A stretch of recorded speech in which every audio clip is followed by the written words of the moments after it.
Ayan, lutong bahay tayo guys. Pork bone soup with corn. Ayan, tamang-tama sa panahon at nag-adobo rin ako ng pork. Ayan, ginisa ko muna, patanggalan ng water. Ayan, lagyan ng toyo. Lahat naman na tayo guys, marunong magluto ng adobong pork. So, ayan, ganyan lang ako magluto.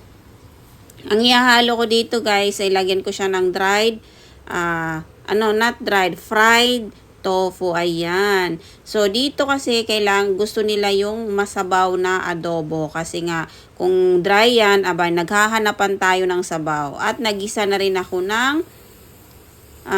patola. Nilagyan ko ng shrimp. Ayan, konting tubig lang ilagay natin kasi magtutubig din yung patola. So, ayan na. Luto na guys. O, diba? Madali lang din naman tulutuin. At nagprito din ako ng isda para sa masarap yung combination ng ulam. Ayan. May pork, may vegetables, at isda. So, ayan. Nagluto pa ako ng isang gisadong kangkong. Sa pagluto ng kangkong guys, kailangan malakas yung apoy para hindi mangitim. Kasi hindi sila kumakain pag nangitim ang gulay. So thank you for watching guys and happy eating. God bless po sa lahat.